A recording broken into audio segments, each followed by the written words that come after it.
So the first Resident Evil was a certified banger. Obviously a sequel was going to happen, and development began 1 month after the first Resident Evil was completed. Over halfway through development though, they scrapped this almost complete game, which is now known as Resident Evil 1.5. Petitions have been made for its release and people are trying to reconstruct it. But if Capcom, you know, the company that thought Resident Evil 6 was a good idea, thought it was crap, then probably best to listen to them. Capcom came back in 1998 with what we now know as Resident Evil 2. It's considered the best in the series by a lot of people, however,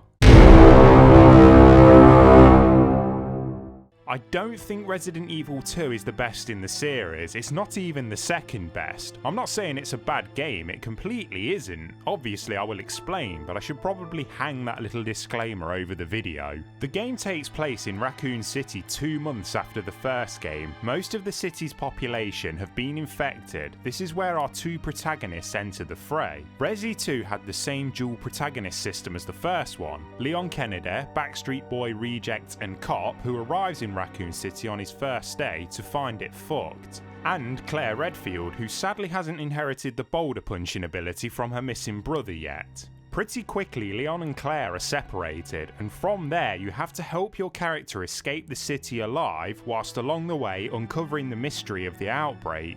Again, I was young when this came out and didn't play it for a while. My first experience was, well, you know, in part 1 of the retrospective I said I encountered the first zombie, then immediately threw my controller at the screen and ran away? Well, in Resi 2 it was the first encounter with the liquor, and that early part in Kendo's gun shop where he's like, "But don't you worry, girlie, you'll be safe in here.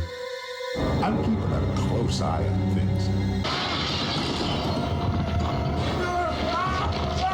Each character had their own disc, unlike the first one. This was to support the scenario system. For example, if you finished the game first as Claire, that was scenario A. You then got scenario B, where you see what the other character was doing. There were points where they crossed over, but other than that, they were separate experiences. Leon and Claire each had their own support character. Claire had Sherry Birkin, daughter of William Birkin, basically the man who was responsible for the outbreak, and Leon had Ada Wong, a woman looking for her boyfriend, apparently. Each scenario also had different events, such as Scenario B's Mr. X, who is basically a predecessor to Nemesis. He turns up at the worst of times and slowly walks up to you, tanking all your bullets and basically being a massive pain in your arse. You did repeat some of the puzzles you did as the other character and re-trek through some of the same areas, which begged the question, did one character solve the puzzle, then put all the items back and lock all the doors again just to fuck with the other one?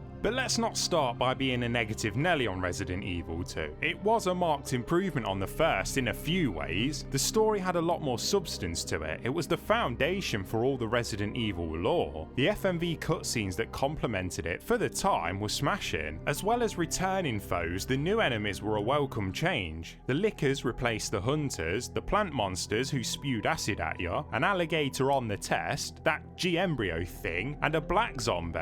It was nice to see how the virus affected other species, something I always look forward to in new Resident Evils. Wait, did I just imply black people were a different species? There was also loads more content. With the AB scenario setup, you basically had to play the game 4 times to see everything. Capcom did say that the Claire A Leon B setup is the canon one for those that don't really have the time to go through it 4 times. Choices you made in scenario A could have consequences for scenario B, again adding more to the replayability.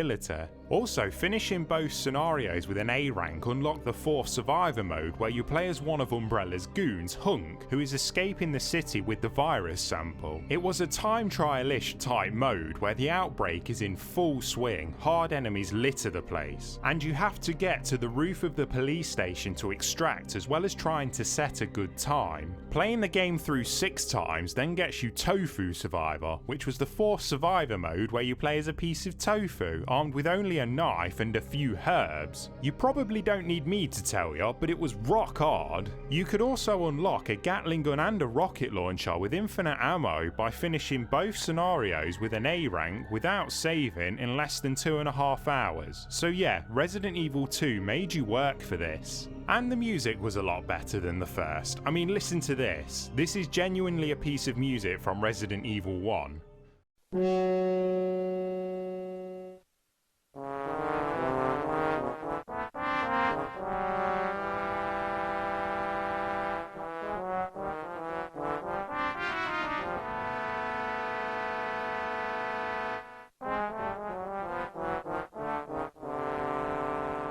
Whereas in 2, there wasn't any duds, all of them put across the right amount of atmosphere and mystery, especially the police station theme. That was absolute perfection. The voice work was also a lot better, but that wasn't really hard to do. But some things about Resident Evil 2 I think could have been a lot better. The puzzles in the police station seemed really out of place and not very believable. In Resident Evil 1, the mansion was designed by its creator to be a mindfuck to whoever entered, but why would a police station with a decent sized workforce have a room that can only be unlocked by putting a unicorn medal into a fountain to get the key for it? Fuck off, mate. It is explained in some of the documents found whilst exploring, but it basically amounts to it used to be a museum and Police Chief Irons is a fucking nutter. And I just don't feel like the environment design is as good as the first game. The Spencer Mansion felt like a real interconnected place, whereas Resident Evil 2 feels like they designed 4 types of environments, the police station, the sewer, the factory and the lab, and just tried to stitch them together, leaving it feeling disjointed. The more action heavy sections really suffered as well thanks to the controls. They were just not suited for it, something which Resident Evil 3 corrected. You couldn't quick turn, and the tank-like nature